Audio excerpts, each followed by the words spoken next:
Selamat pagi, selamat sore semua yang hadir di kelas ini. Sekarang silakan kalian menyalakan kamera bagi yang sudah bisa join di ruang Zoom ini. Selfie, Fabiola, Meisha, ya silakan kalian menyalakan kamera sambil menunggu teman-teman yang lain.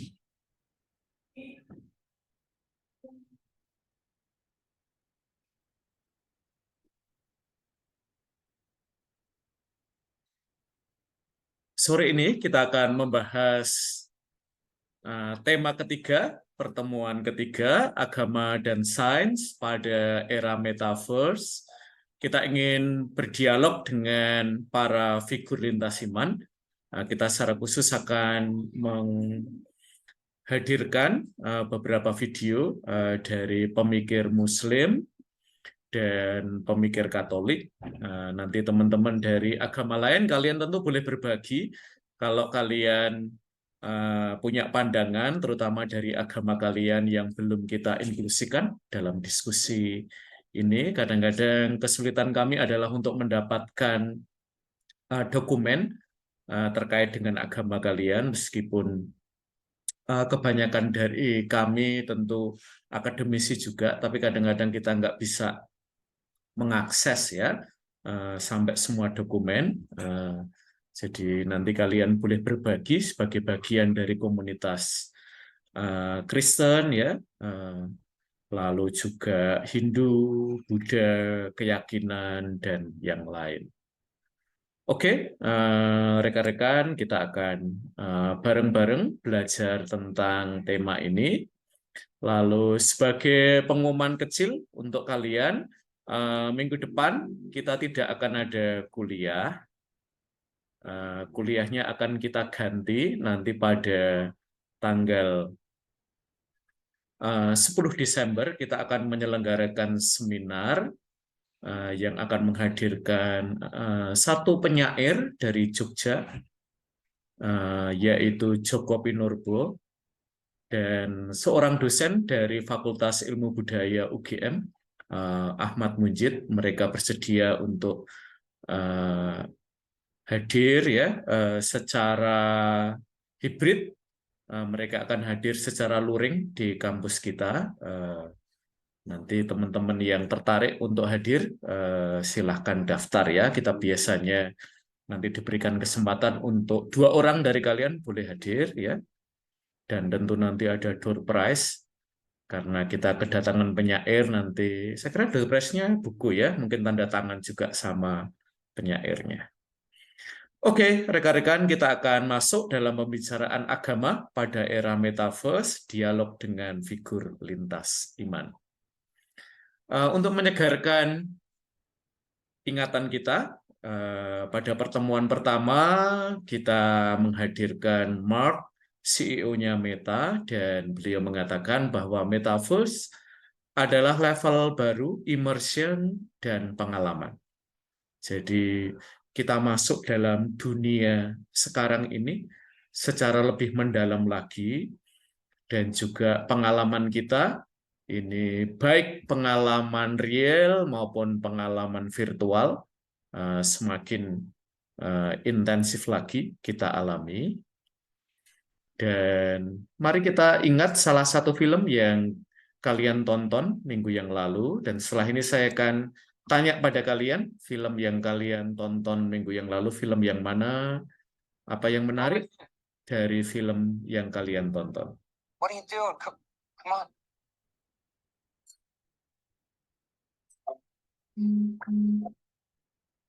What happened to Yang? Ini adalah After Yang, What's this happening for? sebuah film yang barangkali paling baru 2021. If we can't get Yang fixed, I'm not gonna buy another sibling for Nico.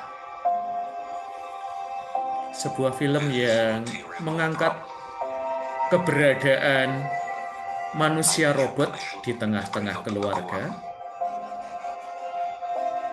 We've always known there's dan relasi kita dengan manusia robot bernama Yang.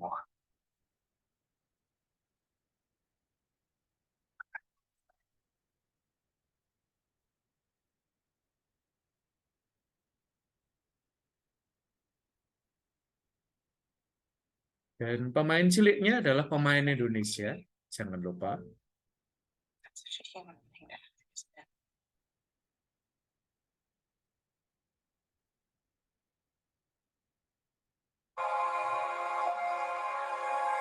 May I be honest with you? Wait, it's not being honest an option for you?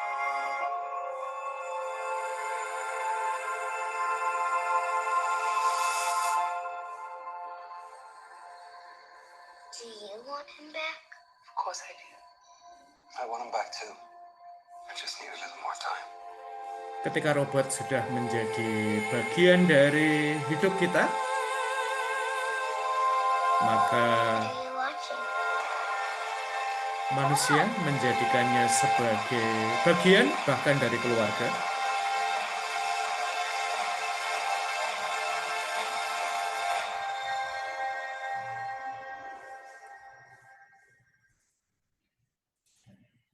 Nah, ada beberapa dunia yang ditampilkan dari beberapa film yang kita tawarkan kepada kalian untuk kalian tonton ya. Misalnya film October Sky itu kira-kira film sekitar tahun 60-an.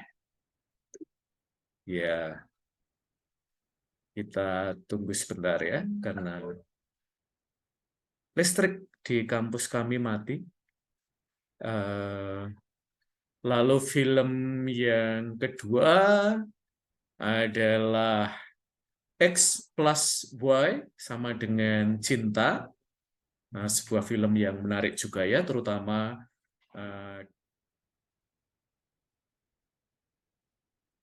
Oke, rekan-rekan, minta maaf karena ada technical difficulty ya. Lampu di kampus kami mati berikut listrik internetnya ya. Sekarang kita akan melanjutkan. Minggu lalu kalian nonton film yang mana dan apa yang menarik dari film yang kalian tonton? Silahkan Mbak Ana.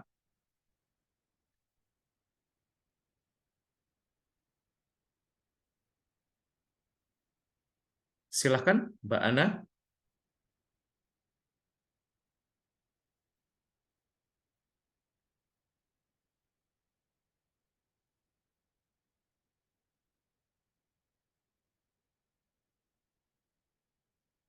Mbak Ana, silahkan.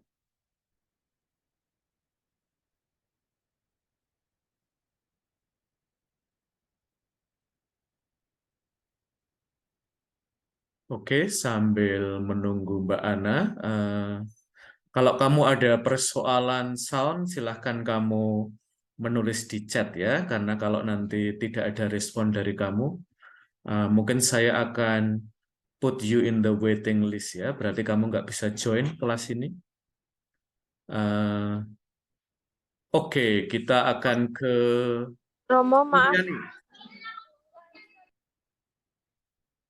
Ya, Maaf silakan. ya Romo, jaringannya jelek. Oke, silakan menjawab pertanyaan saya. Film apa yang kamu tonton minggu yang lalu?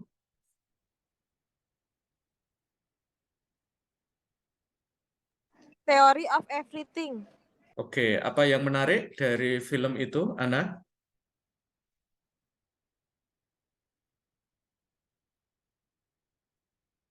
Perjalanan hidupnya Romo. Oke, mana perjalanan hidupnya yang menarik? Mungkin kamu bicaranya agak panjang ya, sehingga saya tidak perlu bertanya setiap kalimat pada kamu.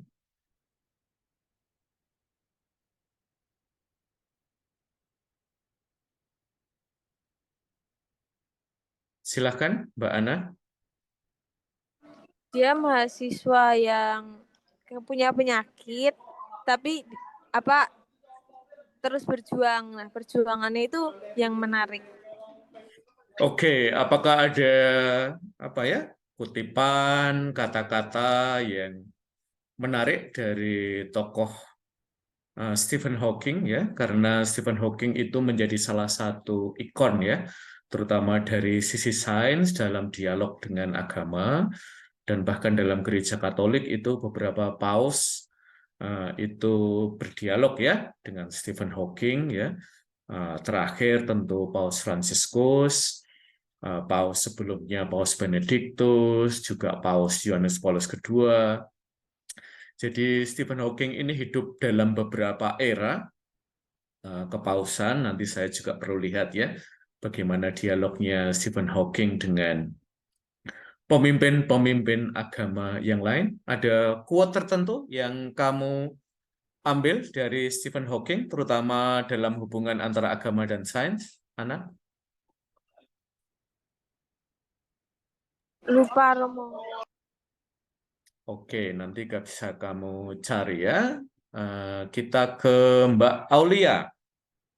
Silahkan Mbak Aulia, dan kalau kalian tidak ada kesulitan menyalakan kamera, silahkan menyalakan kamera ya, agar kita bisa lebih interaktif.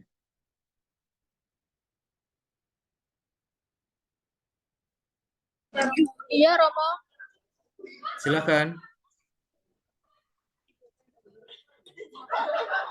Buat videonya saya nonton yang Theory of Everything juga, Romo. Oke, apa yang menarik Mbak Aulia selain yang sudah dikatakan oleh Ana?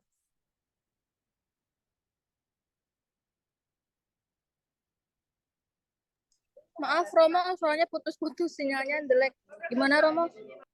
Selain yang sudah dikatakan oleh Mbak Ana, apa yang mau kamu tambahkan terkait dengan The Theory of Everything?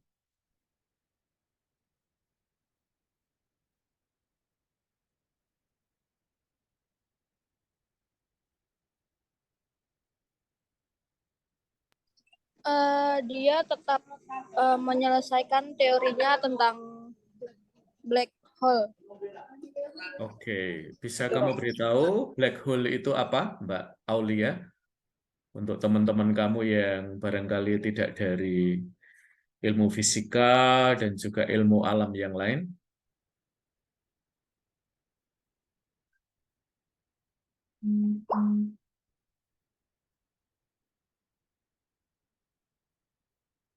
Silakan, Mbak Aulia. Black hole menurut saya kayak ruang waktu yang merupakan gravitasi paling kuat. Oke, lalu hubungannya dengan agama ada di mana, Mbak Aulia? Karena seringkali Stephen Hawking itu dihadapkan ya dengan agama. Lalu perjumpaan dan bahkan mungkin kalau ada perseberangan gagasannya ada di mana?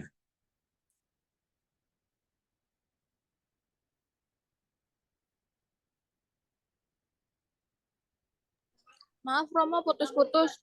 Boleh diulangi? Jadi ketemunya dengan agama di mana, Mbak? Terutama agamamu ya.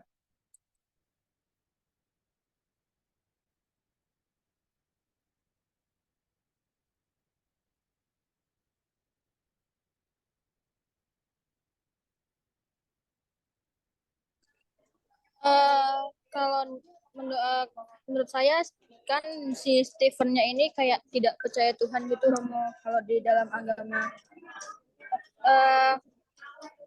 Dan untuk kepercayaan agama saya kalau black hole ini kan jadi kan gravitasi yang paling kuat. Jadi kalau di agama saya itu agama itu penting karena merupakan inti dari kehidupan gitu, Romo. Oke, jadi kadang-kadang ya sayangnya Stephen Hawking itu tidak dipahami dengan baik ya. Misalnya dikira dia seorang ateis dan seterusnya ya. Dan itu sebenarnya tidak terlalu tepat ya untuk menggambarkan Stephen Hawking. Stephen Hawking adalah seorang yang bertanya terutama dari sisi sains tentang apakah ada sesuatu atau seseorang atau seorang pribadi yang menggerakkan alam semesta. Terutama dari sisi sains, dia memandang bahwa eh, alam semesta ini dapat bergerak sendiri ya, dengan hukum-hukum alamnya. Dia sendiri sangat open ya terhadap kemungkinan lain. Tentu ketika agama itu ditampilkan apa ya, terutama bisa berbicara ya dengan orang-orang berilmu seperti dia. Maka dalam salah satu kesempatan Stephen Hawking itu menuliskan bahwa cara saya beragama itu berbeda dari mungkin kebanyakan orang beragama ya.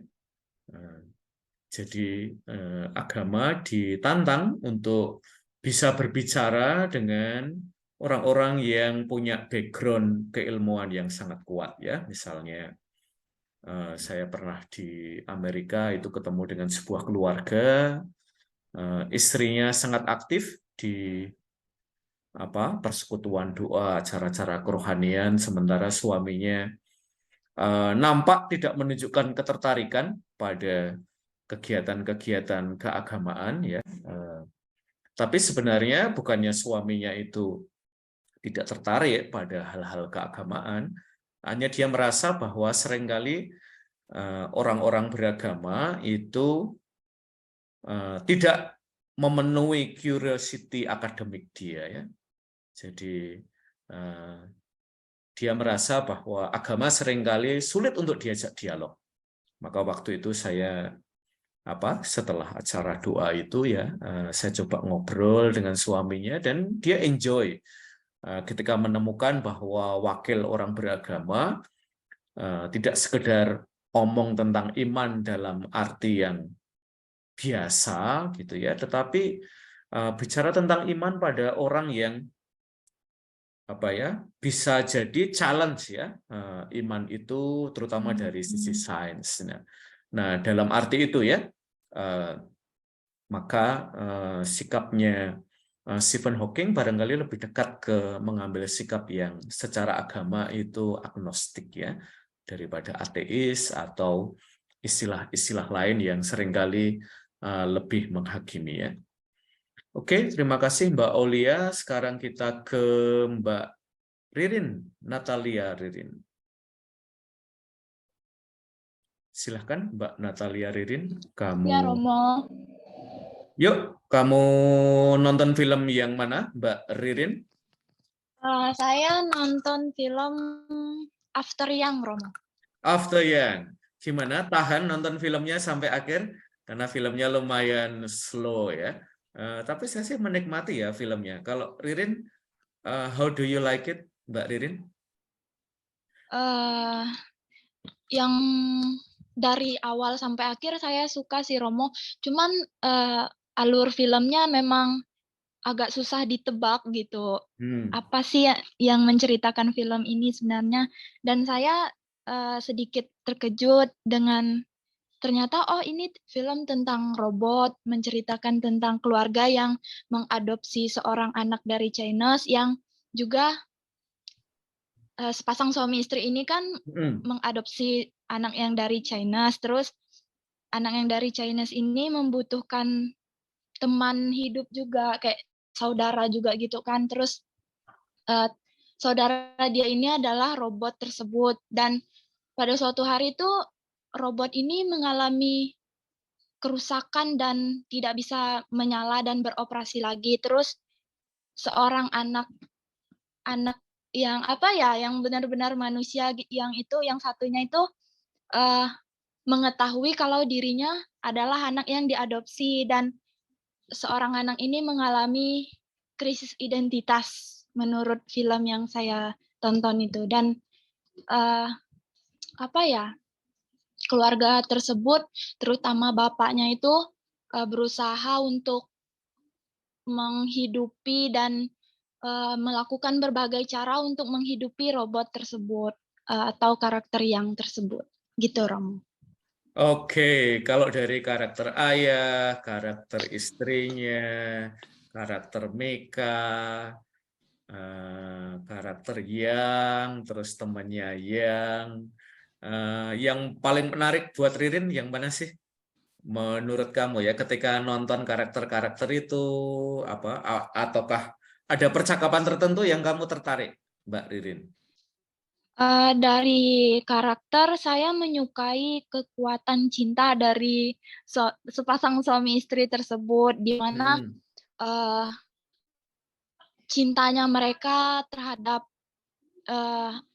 siapa tadi nama anak Yang atau Mika? yang Mika. Nah, mereka walaupun itu bukan anak kandung atau darah daging dari mereka berdua itu menyayangi Mika itu seperti dan dari usahanya mereka dua untuk menghidupi yang lagi itu demi Mika juga gitu, Romo.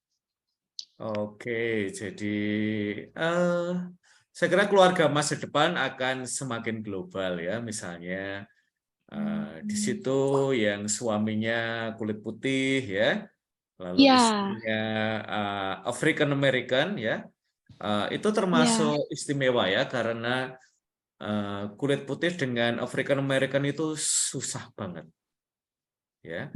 Bahkan untuk pacaran benar. aja itu secara budaya biasanya dianggap agak tabu begitu ya. Lalu apalagi ditambah punya anak yang dari ras lain ya, yaitu Chinese. Ya, Dan yang diadopsi juga yang robot yang punya apa ya, punya ya kita sebut aja ya DNA Chinese juga ya. Maka itu apa ya, sebuah mungkin keluarga di masa depan ya, terutama ketika kita itu semakin tidak dibatasi ya oleh lokalitas kita ya. Mungkin nanti Mbak Ririn juga siapa tahu ya suaminya bule ya. Itu bisa jadi ya karena sekarang ini kan apa ya, di Jogja udah banyak orang dari berbagai bangsa ya. Jadi sekurang-kurangnya kita open untuk kemungkinan berelasi yang lintas geografi ya.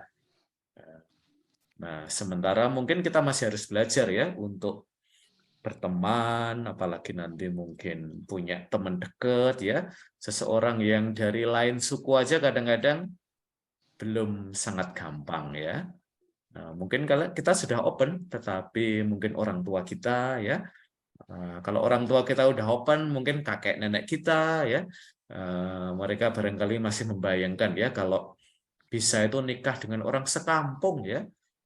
Nah, oke, Mbak Ririn, sekarang kamu boleh pilih salah satu teman kamu untuk melanjutkan percakapan kita. Pilih aja, bebas. siapa? Ya. Oke, ini cewek ya, Cewek Romo. boleh, cowok boleh ya. Kiren aja deh, Romo. Petronila Kiren.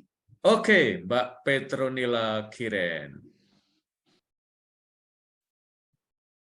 Kita sudah mendapatkan 2 film yang berbeda, The Theory of Everything dan After Yang. Ya, After Yang saya senang sih. Lambat tapi film itu menarik ya buat saya.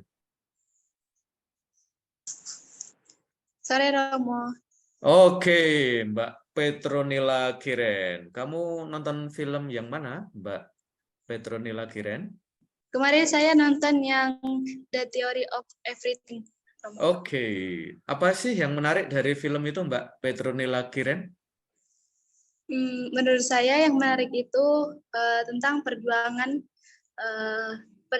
Stephen dalam mempertahankan teorinya dan menghadapi penyakitnya, dan juga kesetiaan istrinya, Romo. Dia sangat setia dari awal pacaran, padahal si Stephen ini sudah sakit, tapi dia masih mencintainya. Oke, ada percakapan tertentu dari karakter-karakter itu, misalnya dengan istrinya, atau mungkin juga Stephen Hawking dengan apa ya, dunia akademik atau dunia agama. Misalnya salah satu yang saya ingat itu dari istrinya ya, misalnya bertanya, apakah memang ya dalam hidup kamu itu tidak ada ruang untuk Allah? Ya, jadi menurut saya itu pertanyaan yang menarik ya, dan saya kira Stephen Hawking sama sekali nggak menutup ruang itu ya. Dia cara mendekati agama lebih kritis ya, jadi terutama agama yang nanti kalau kita lihat ya, misalnya dalam kata-kata Mahatma Gandhi misalnya, agama yang mengabaikan nalar itu mati ya. Nah, seringkali bukankah begitu ya yang dilakukan oleh wakil-wakil agama dalam dialog terutama dengan mereka yang ada dalam dunia sains, seringkali udah ngejudge dulu sebelum mulai dialog ya, dan itu seringkali membuat jarak antara mereka yang ada dalam dunia sains dengan dunia agama itu seperti nggak ketemu ya. Oke, ada lagi yang menarik Mbak Petronila Kiren dari film itu? Yang menarik itu saya dapat mengutip dari film itu, Romo. Silahkan. Dia mengatakan bahwa dalam kehidupan itu ada harapan, Romo. Oke, dalam kehidupan itu ada harapan ya. Dan ini terutama menarik ya dalam kasus Stephen Hawking, bahwa di balik sakitnya, beberapa keterbatasan terkait dengan kesehatan dan fisik ya, dia toh memiliki tempat untuk harapan, dan dalam agama harapan itu mendapatkan tempat yang istimewa ya. Nah, barangkali cara kita melihat keagamaan Stephen Hawking salah satunya seperti yang dilihat oleh Petronila Kiren ya. Bukankah harapan itu sesuatu yang besar dalam agama? Maka mengatakan Stephen Hawking itu seorang ateis, menurut saya ya kelewatan sih ya. Nah, mungkin cara kita melihat Stephen Hawking harus lebih komprehensif ya, atau menempatkan juga pernyataan-pernyataannya dalam perspektif ya. Terima kasih Mbak Petronila Kiren. Kamu mau ngajak omong siapa lagi? Satu orang silahkan di-play.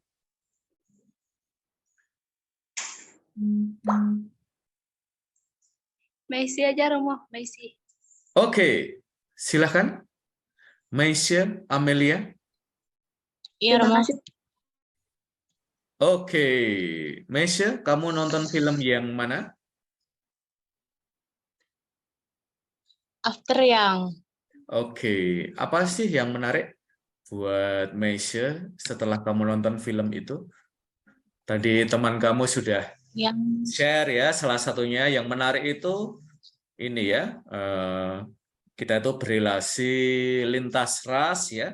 Ada yang Afro-American ya, lalu ada White American, lalu ada dari Chinese, dari Asia ya, dan ternyata it works ya. Keluarga itu tidak harus karena hubungan satu darah, melainkan bahkan ketika keluarga itu adalah campuran dari berbagai darah, it can make a family gitu ya. Kalau Mbak Meisha, apa sih yang menarik dari After Yang? Yang menarik dari saya itu ya keluarga yang beranggotakan 4 orang. Terus keluarga itu dari ras yang berbeda-beda.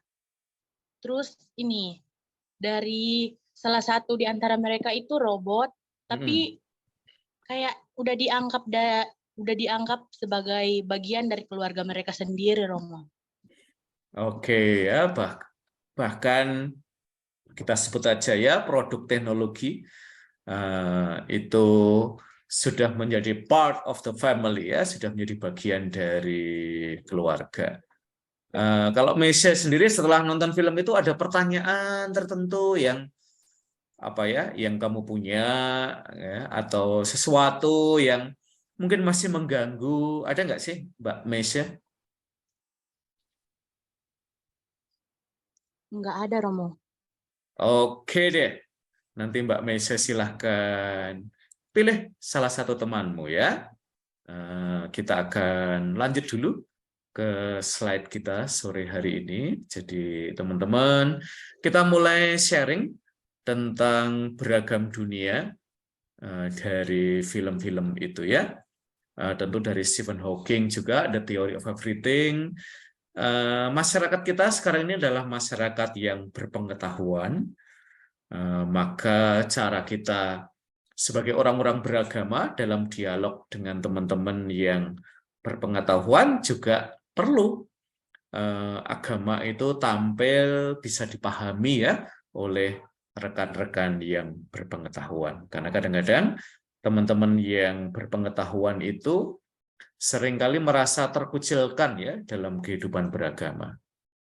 Karena mungkin mereka tidak diperhitungkan ya dalam dialog-dialog antara agama dan sains, dan seringkali dianggap orang-orang yang kurang percaya kepada Allah gara mereka menekuni bidang sainsnya.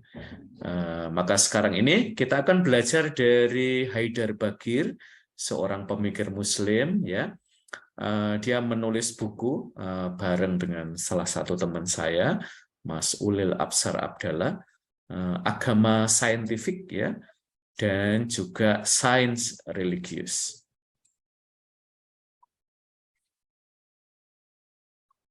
Jadi perdebatan atau diskusi mengenai hubungan sains dan agama pada masa sekarang, saya kira melengkapkan perspektif manusia modern tentang apa yang penting di dalam kehidupan mereka. Selama ini sains begitu dikdaya, begitu dirasakan pengaruhnya dalam kehidupan, sehingga mungkin ada semacam keterlupaan terhadap aspek lain dalam kehidupan yang bukan hanya tidak kalah penting, tapi sesungguhnya sangat menentukan di dalam manusia mencapai kebahagiaannya. Ya. Dan hal ini saya kira bukan tidak ada hubungannya dengan sebuah fenomena yang selama 2 dekade terakhir ini disebutkan orang, yaitu tentang kebangkitan agama-agama. Dan ini terjadi bukan hanya di negeri-negeri yang di dalamnya agama kuat, tapi bahkan seperti di Amerika Serikat, belakangan juga di Eropa, memang agama juga telah bangkit. Iya, jadi fenomena Yang ya, sebagai robot yang hidup bersama manusia, dan bahkan ketika dia sakit dan kemudian akhirnya meninggal, dia menjadi kehilangan besar ya untuk keluarga, dan itu menunjukkan betapa sains itu dikdaya ya dalam arti positif. Ini adalah ciptaan manusia dan ternyata bisa hidup dengan manusia, dengan yang kreatornya ya, dan bahkan bisa menjadi teman untuk Mika, dan juga akhirnya menjadi permenungan juga oleh orang tua Mika ya, dua-duanya ya. Dan sekarang ini tadi ya, di tengah-tengah manusia itu semakin memberikan tempat yang istimewa pada sains, pada akhirnya manusia jadi sadar ya bahwa ada sesuatu yang penting dalam hidup mereka, dan itu adalah agama dan bahkan religiusitas ya, atau spiritualitas yang kemudian menunjuk pada Allah. Nah, coba kita lihat ya, terutama dalam Indonesia. Yang saya tulis bersama Mas Ulil Absar Abdallah ini berjudul Sains Religius, Agama Saintifik, Dua Jalan Mencari Kebenaran. Ya, ini meskipun buku yang sebetulnya awalnya saya tulis secara tidak sengaja, Mas Ulil menulisnya dalam bentuk kolom-kolom di berbagai media online, tapi termasuk buku yang saya paling suka, ya, karena menurut saya buku ini terbit pada waktu yang tepat, membahas tentang soal-soal yang sampai kapanpun akan merupakan concern penting di dalam kehidupan umat manusia, sains dan agama, ya, yang masing-masing punya tempatnya sendiri. Dan meskipun saya sudah lama sekali belajar tentang masalah ini, bahkan sejak saya mahasiswa, tapi ini buku yang di dalam kedalamannya dan upayanya untuk menukik ke dasar-dasar paling fundamental dari sains, yaitu falsafah sains. Buku ini kami tulis secara populer, ringkas, mudah-mudahan enak dibaca, sehingga akan sangat menyenangkan dan memberikan manfaat besar bagi pembaca yang bukan berasal dari spesialis sains maupun spesialis agama, ya. Karena itu saya akan sangat senang jika buku ini bisa memberikan manfaat kepada banyak orang dan banyak orang mau membaca buku ini. Mudah-mudahan dengan terbitnya buku ini, wawasan kita tentang sains tambah luas, wawasan kita tentang agama tambah luas, dan kita menjadi memiliki pemahaman yang lengkap tentang kedua aspek yang menurut saya merupakan dua aspek yang paling penting di dalam kehidupan manusia modern sekarang, karena dua-duanya seperti ditulis di subjudulnya adalah dua jalan untuk mencari kebenaran. Terima kasih. Ya, ini istimewa ya. Jadi sains dan agama adalah dua jalan untuk mencari kebenaran, dan nanti mudah-mudahan dua-duanya sampai pada Allah ya, sang kebenaran. Dan kalau misalnya ya sebagian teman Muslim merasa agama dan sains itu para penganut agama konflik, dan nah ini memahamkan diklarifikasi. kepada para pengagum sains bahwa sebetulnya tidak ada di dalam sejarah agama, khususnya dalam hal ini agama Islam, yang di dalamnya ada konflik antara ilmu agama dan sains. Saya menulis salah satu bab dalam buku ini menunjukkan bahwa sejak zaman Nabi Muhammad sampai sekarang tidak ada satupun ilmuwan agama yang menentang sains. Ya, saya tunjukkan entah itu teolog, entah itu bahkan ahli fikih, tidak usah filosof dan sufi, bahkan tidak ada seorang ahli fikih di dalam sejarah Islam yang menentang sains. Imam Syafi'i itu orang yang mengatakan setelah ilmu tentang yang halal dan haram, yaitu ilmu fikih, ilmu yang paling mulia itu kedokteran. Debat ini mengangkat lagi ke permukaan tentang apresiasi para ulama Islam terhadap sains dan menyadarkan para pengikut agama yang mendikotomikan sains dan agama bahwa agama mereka sama sekali bukan agama yang anti sains. Pada saat yang sama, hendaknya ini juga menyadarkan para pengamat, para ahli sains bahwa mereka bisa merawat agamanya tanpa harus menjadi orang yang menentang apa yang menjadi keahlian mereka. Oke ya, menurut saya yang disampaikan oleh Pak ahli agama saintifik dan juga sains religius ini menarik ya. Oke, silahkan Mbak Maisya, kamu memilih siapa untuk melanjutkan percakapan kita? Kak Suli.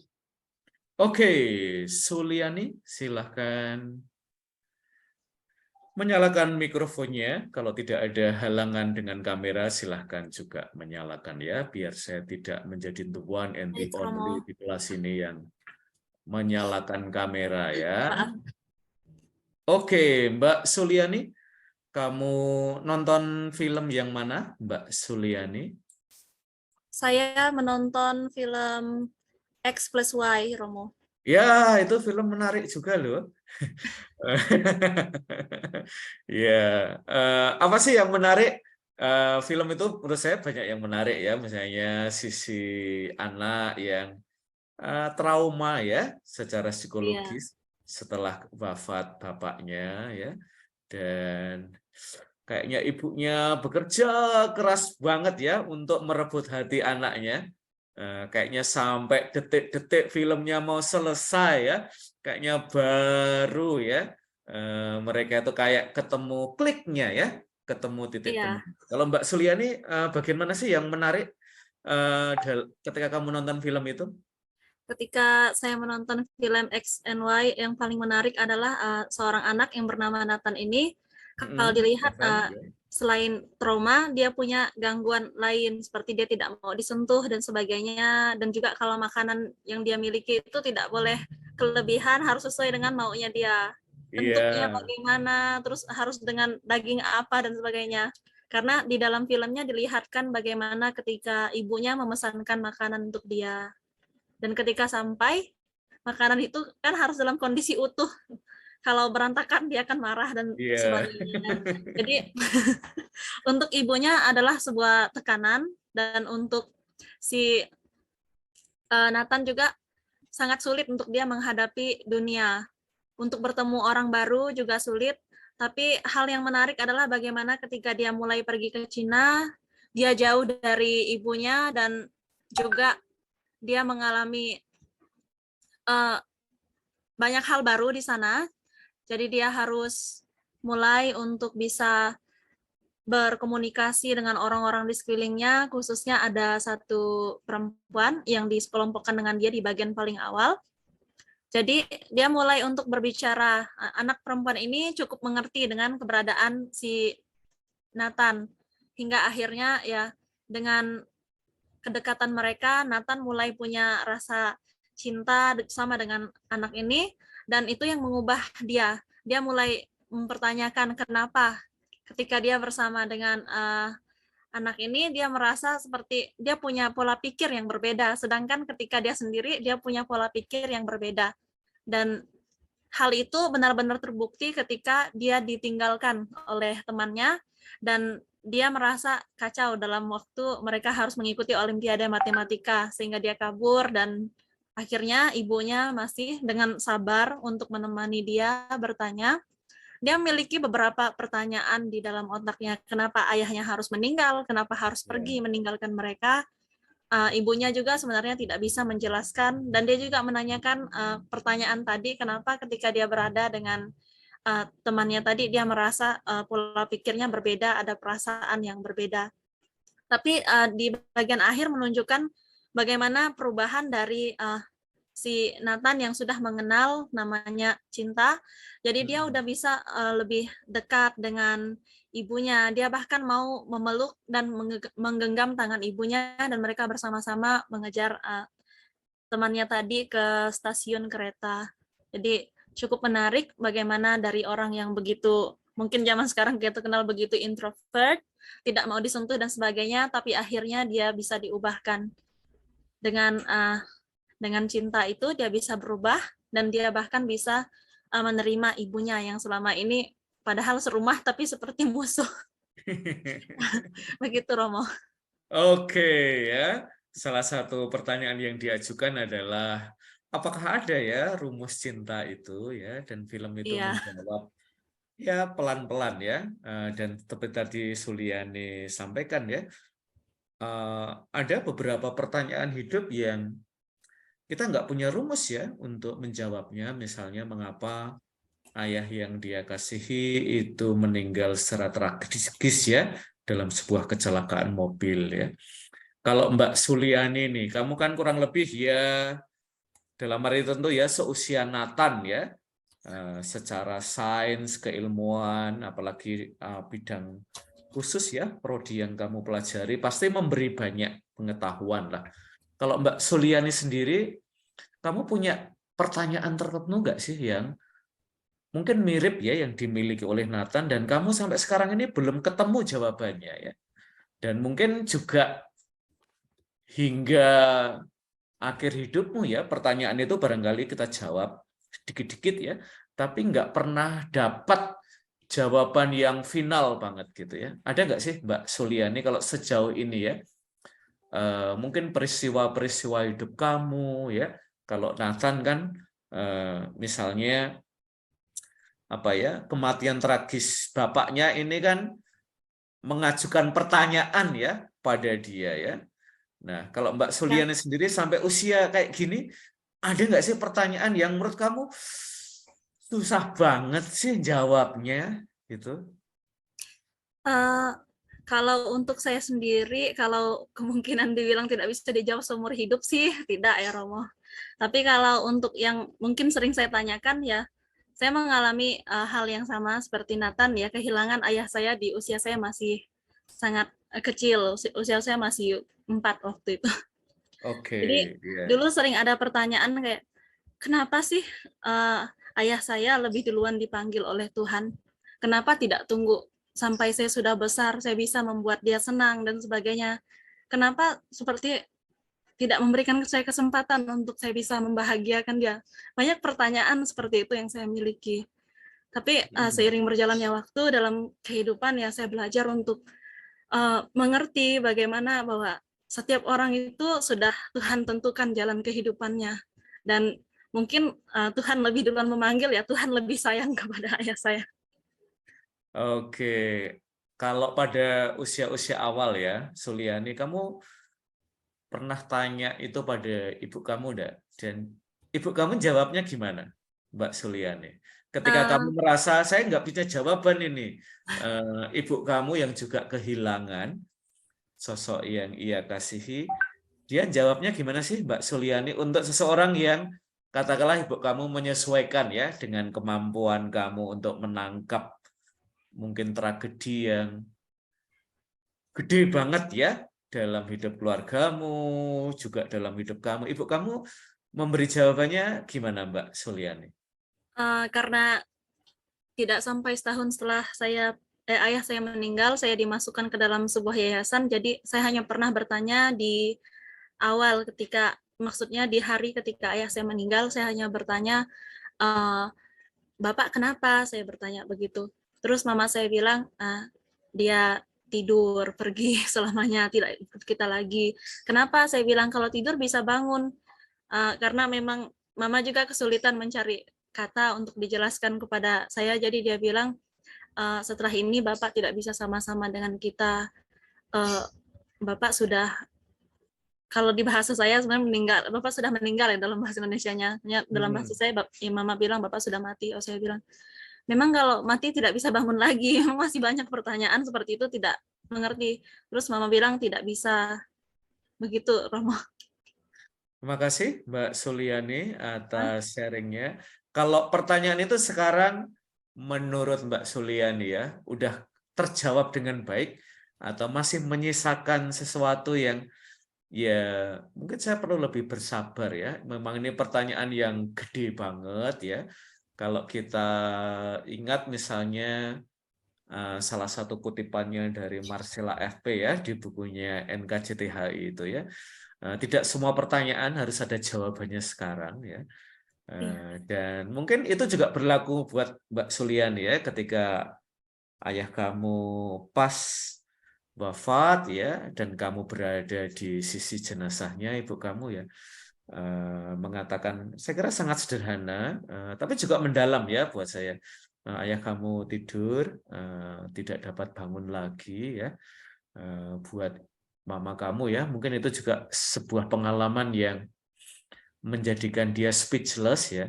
Speechless itu kan membuat kita kehilangan kata ya, kalimat, bahkan abjad ya. Dan kita katakanlah mengais-ais apa ya, abjad itu ya untuk memaknai peristiwa itu. Kalau sekarang ini tadi Mbak Suliani sudah share kepada kita ya,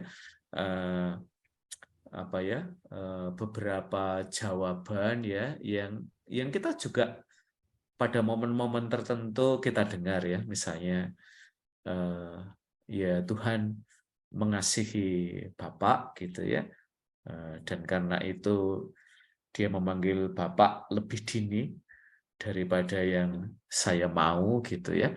Jawaban agama seperti itu menjawab nggak sih Mbak Suliani? Atau kamu sendiri masih saya pengen sih tetap nyari jawaban atas pertanyaan itu.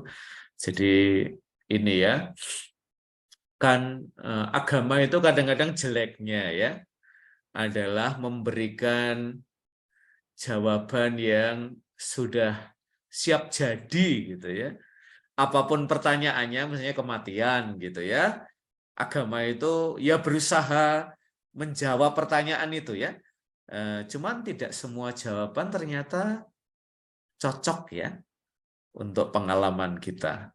Kalau Mbak Suliani, kamu merasa jawaban agama membantu Mbak Suliani untuk memang menjawab pertanyaan besar itu, atau Mbak Suliani sendiri masih masih ada sesuatu sih yang pengen saya jawab gitu. Sebenarnya kalau jawaban itu seperti karena Tuhan lebih sayang dan sebagainya, itu sebenarnya kalau dipikir-pikir hanya menghibur saja, Romo. Oke. Tapi kalau saya lebih berpikir yang maksudnya lebih menjadi jawaban untuk saya itu sudah waktunya. Karena segala sesuatu itu sudah ada waktunya bagi setiap kita, Romo. Oke ya, dan barangkali jawaban itu lebih bermakna karena memang personal ya. Apa ya, Suliani mencari dan mungkin belum jawaban final saya, tetapi jawaban sudah waktunya itu pencarian Suliani ya, terhadap ya pertanyaan besar itu ya,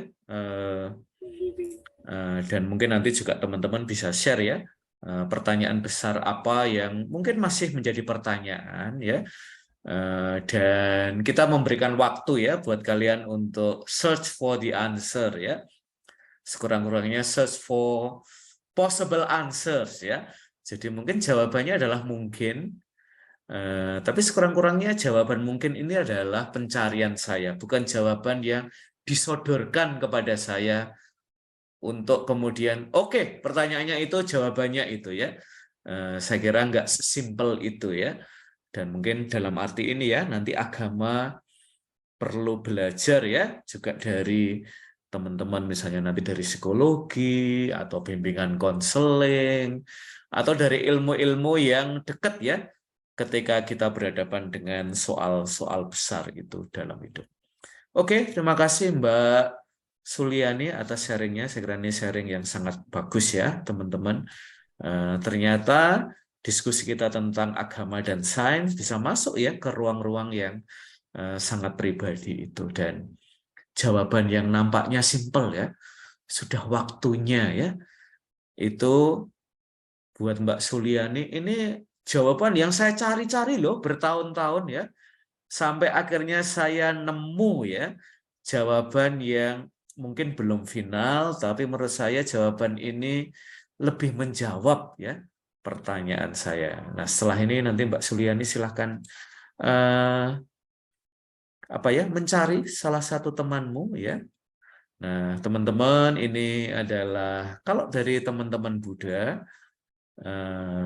Siddhartha Gautama ya, atau Buddha Gautama, jangan percaya sesuatu pun, tidak peduli di lokasi mana Anda membacanya, atau figur yang menuturkannya, bahkan jika saya telah mengatakannya, kecuali jika sesuatu itu sesuai dengan nalar dan akal sehat Anda.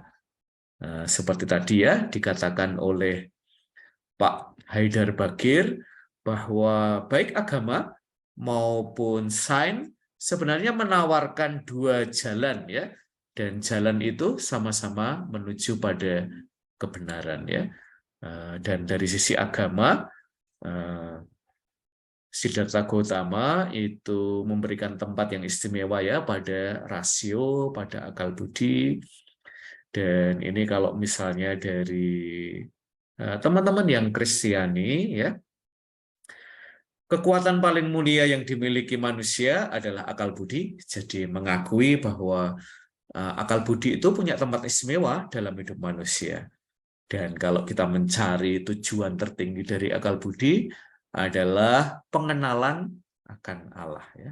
Jadi ketika kita menjadi seorang beriman, kita seorang berpengetahuan, pencarian kita itu berujung pada pencarian akan Allah.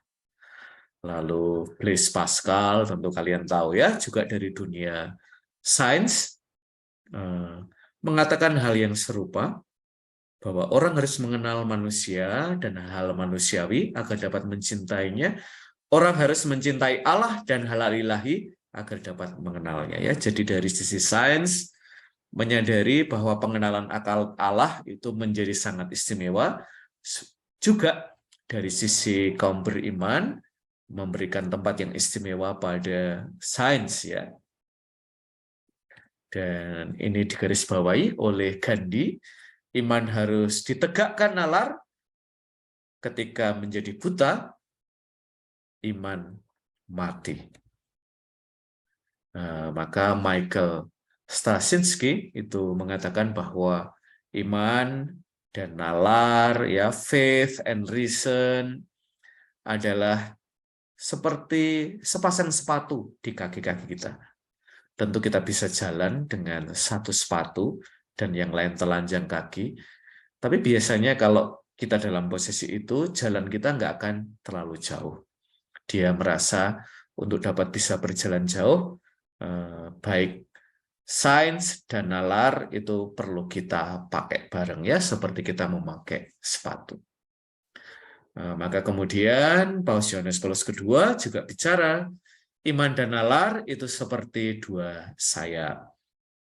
Yang tadi sudah digarisbawahi, ya, oleh Albertus Agung, lalu Blaise Pascal, bahwa jiwa manusia itu naik ke kontemplasi kebenaran. Dan pada saat yang bersamaan, Allah menempatkan dalam hati kita hasrat untuk mengetahui kebenaran. Ya. Nanti kalimat yang sangat terkenal adalah credo ut intellegam, intellegu ut credam. Saya percaya untuk memahami, dan saya memahami untuk percaya.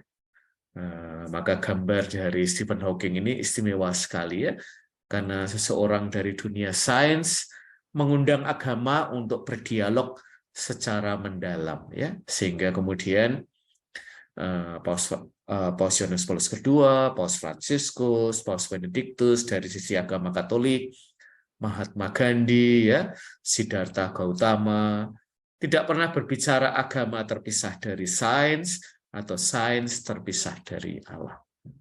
Dua-duanya menjadi dua jalan untuk sampai pada kebenaran dan bahkan kepada sang kebenaran. Maka keberanian iman perlu diimbangi dengan keberanian nalar. Nah, teman-teman, kita tadi sudah dengerin Mbak Suliani. Romo. Ya. Astagfirullah. Oke, nanti setelah ini, ya, Mbak Suliani. Baik, Romo. Ya, kita buka mata, teman-teman, bahwa mungkin orang ada pengalaman kehilangan agama dan bahkan mungkin merasa kehilangan Allah, seperti lagunya R.E.M., ya, ini sebuah grup band dari UK, Losing My Religion, yang di-cover oleh Passenger. Oh no, I said too much. I set it up. That's me in the corner. That's me in the spotlight. Losing my religion. Trying to keep up with you. But I don't know if I can do it. Oh no, I said too much. I said it enough. I thought that I heard you laughing. I thought that I heard you sing. I think I thought I saw you try. That was just a dream, just a dream. Every whisper, every waking hour, I'm choosing my confession, trying to keep up with you, like a hurt, lost, and blind fool. Oh no, I've said too much. I set it up. Consider this of the century. Consider this slip brought me to my knees. Oh,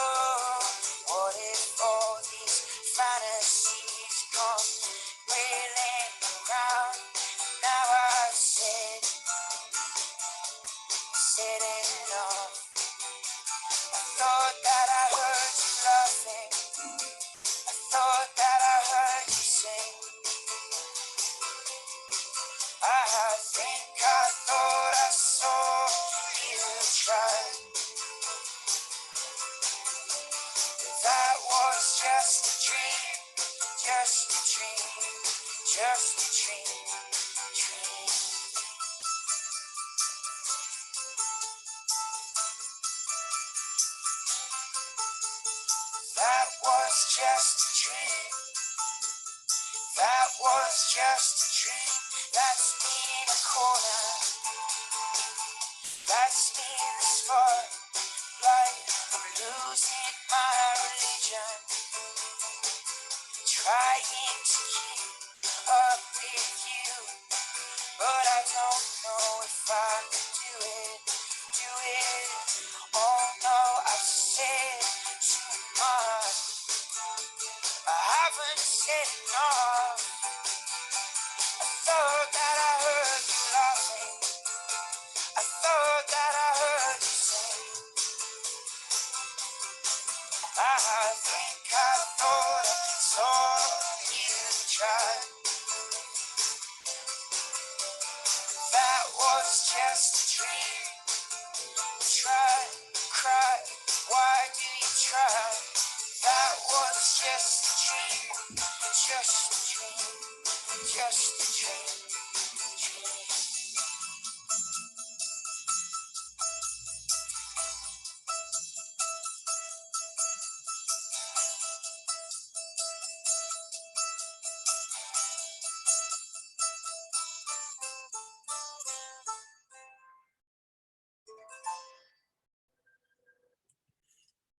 Maka mungkin baik teman-teman kita memberikan empati ya pada sosok-sosok dalam dunia sains ya, termasuk barangkali juga kalian ya yang merasa bahwa kelihatannya saya sekarang ini ada dalam posisi tanda tanya ya di hadapan agama. Tidak berarti bahwa kita langsung mengkategorikan mereka sebagai ateis ya.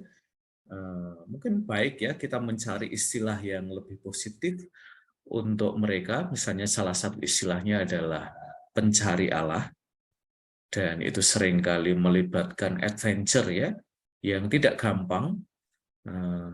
Ternyata untuk bisa mempertemukan agama dan sains bagi sebagian dari kita adalah journey yang panjang, dan ini perlu kita apresiasi ya, kita perlu berempati karena mereka sedang ada di tengah-tengah pesiaran itu.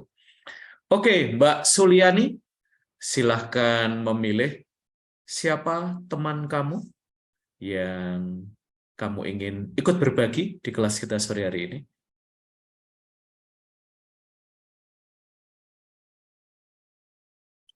Silahkan, Mbak Suliani. Kevin Romo. Kevin. Kevin. Oke, Mas Kevin, silahkan. Oke, Mas, bentar ya, Romo. Oke deh.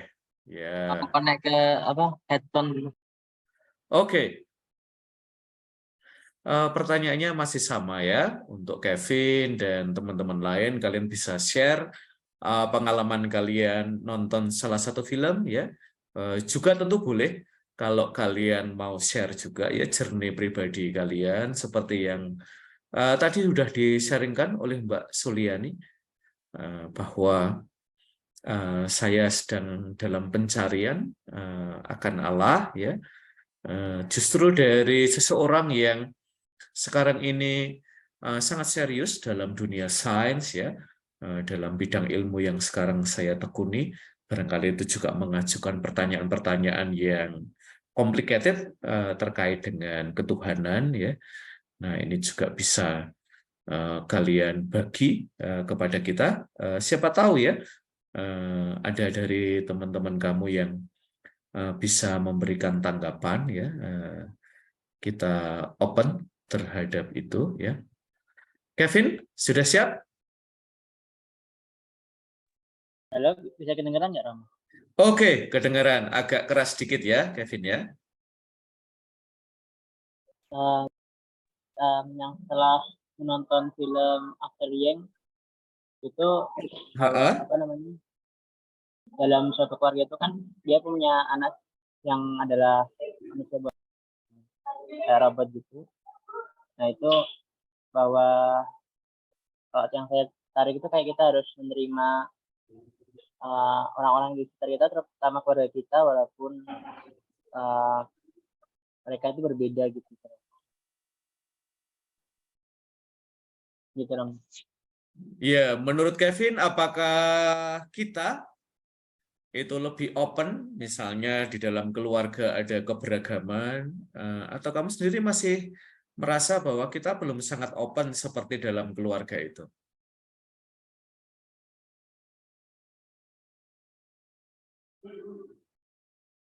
Iya, Rama. Kevin? Jadi kayak menurut saya setuju karena dalam keberagaman tuh kita belajar untuk menerima satu sama lain gitu.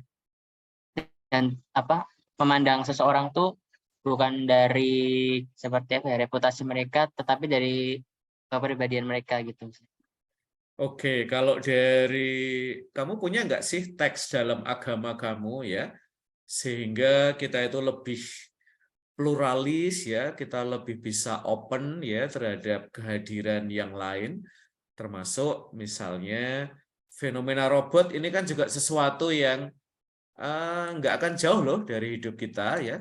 Nah, sekarang ini sudah ada banyak robot yang barangkali masih kita perlakukan sebagai asisten ya, asisten rumah tangga ya, untuk nyapu-nyapu, untuk nganter makanan ya. Di Jepang itu kelihatannya jauh lebih advance ya, bahkan untuk bisa memberikan afeksi ya pada orang, terutama yang tinggal sendirian gitu ya. Cuman kayaknya mungkin di Indonesia saya nggak tahu ya, tapi beberapa tahun yang lalu ya, nanti saya cek namanya ya, apakah yang robot Aida itu ya, itu datang ke Indonesia ya, dan dia ngobrol juga, dan kelihatannya banyak orang tertarik untuk tanya sesuatu ya pada robot yang pokoknya brilian banget itu ya, dengan artificial intelligence-nya. Kalau misalnya ya Kevin ya, di rumahmu ada robot gitu ya, tinggal bareng keluarga kalian, lalu kalian perlakukan sebagai adikmu atau kakakmu gitu ya, lalu tetangga-tetanggamu tanya ya, Mas Kevin, itu dasar kitab sucinya apa? Kok kalian memelihara robot, kamu pakaiin jeans, kamu ajak jalan-jalan, mungkin juga kamu ajak ke gereja, ini gimana ini ya? Kami pengen penjelasan ya. Nah, Kevin bisa menemukan nggak? Ya, mungkin dasar entah kitab suci atau dasar ajaran atau apa gitu ya, sehingga mereka kemudian tidak kita singkirkan dari hidup kita ya. Kalau menurut saya, kalau misalnya kayak di film After Yang itu kan yang jadi robot tuh dalam wujud anak kecil gitu ya.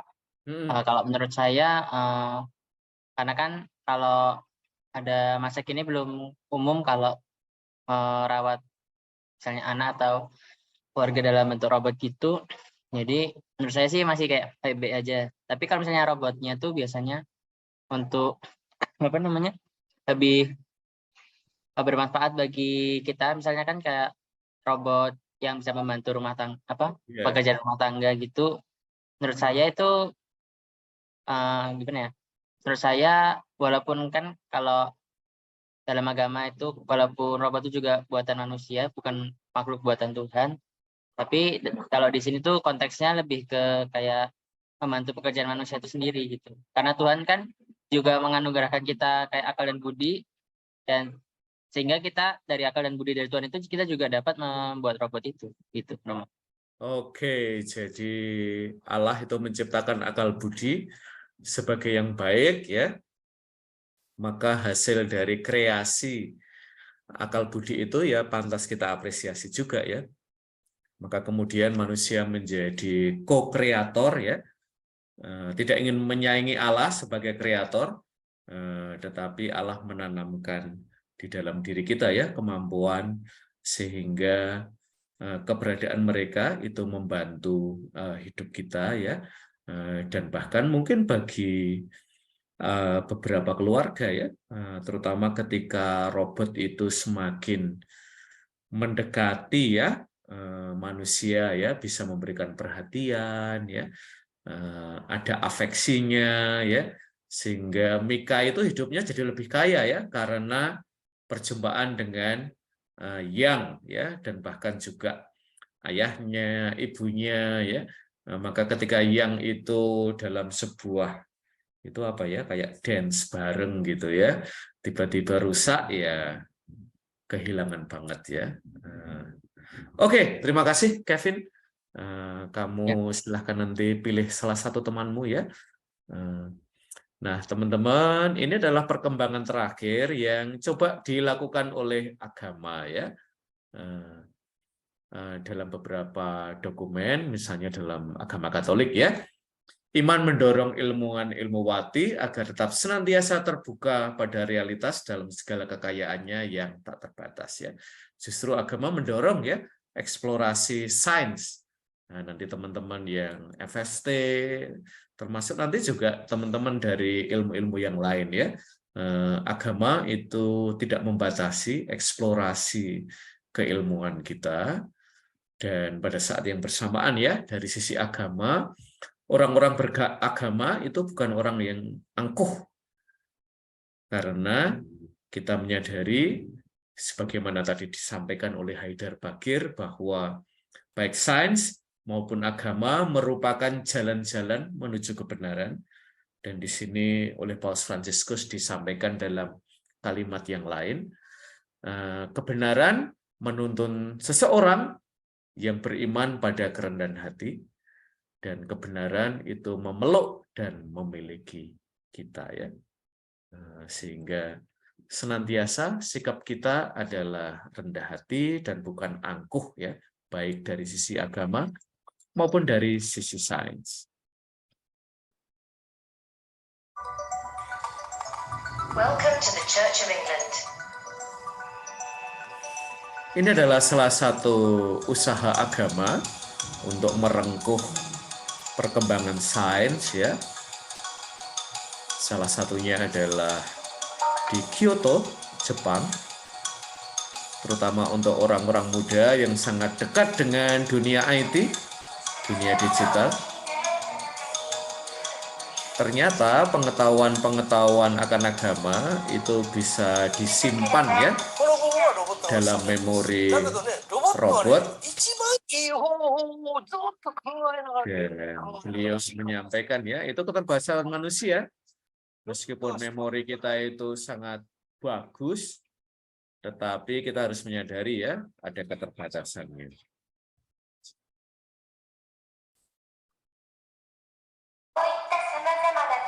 Mungkin awalnya lucu ya, bahwa seorang robot omong sesuatu tentang Allah, ya, berbicara tentang ajaran Buddha.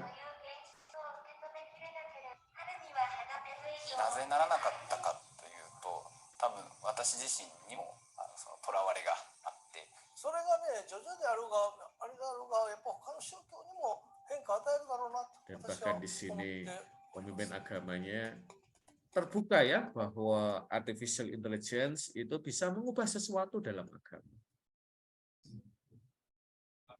Dan ini di gereja ada juga Santo.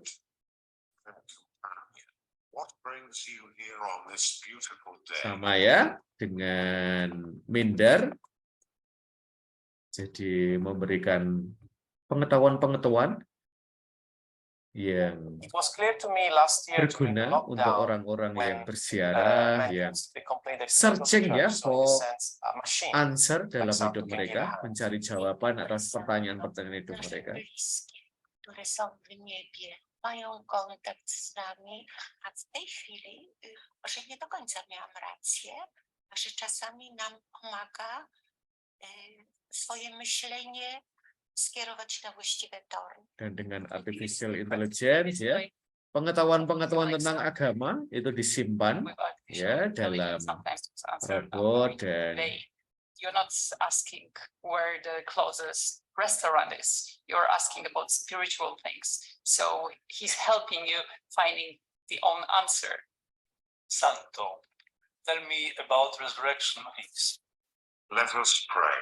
Yes, I think we can use the robot or artificial intelligence to help understand the Christian teaching, not to replace the priest, because it has no soul. It is not person.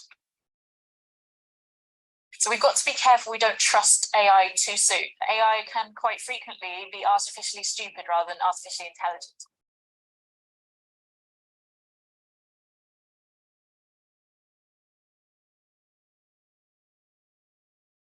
Pasti perkembangan artificial intelligence belum sempurna, tetapi tidak berarti ya kita harus menunda-nunda menggunakannya juga untuk kepentingan agama. Dan nanti ini salah satu yang membuka kesempatan dialog berkelanjutan antara agama dan sains yang disampaikan oleh Paus Fransiskus. Perubahan-perubahan yang sedang terjadi di wilayah-wilayah luas dan budaya manusia ciptakan menantang komunitas iman untuk membayangkan ruang-ruang doa dan persekutuan yang berciri inovatif dan lebih menarik serta meaningful bagi para warganya. Saya kira ini salah satu pesan terutama dari dunia IT ya, dunia teknologi, dunia artificial intelligence. Oke, Kevin, kamu silahkan menunjuk teman kamu yang terakhir. Ya. Kita akan menutup dengan temannya Kevin. Kamu mau siapa, Kevin? Yohanes Wisnu, Romo. Oke, Yohanes Wisnu. Ya, Romo. Oke, Yohanes Wisnu. Kamu boleh cerita film yang kamu tonton, bisa juga kalau ada pertanyaan atau sesuatu yang menarik dari diskusi sejauh ini. Silahkan, Kevin. Kamu mau pilih yang mana? Mungkin saya cerita tentang film yang saya tonton aja. Oke, silahkan. Kamu nonton film yang mana? Saya nonton film yang After Yang. After Yang. Gimana? Yang menarik filmnya? Itu menurut saya filmnya itu sangat menarik. Oke, sangat menarik ya. Meskipun agak lama, agak lambat ya. Agak, tapi walaupun kamu saya bisa tertarik sebenarnya ya. Saya juga, saya senang banget sih. Cuman saya tuh pikir-pikir ya, kalian tahan nggak ya nonton film kayak gitu? mungkin walaupun sebenarnya alur ceritanya itu agak bikin pusing ya, agak Iya. bingung. Tapi saya tahu itu maksud dari film itu tuh untuk menggambarkan rasa sebuah keluarga, bagaimana ada memorinya, ada rasa kehilangan dalam sesuatu.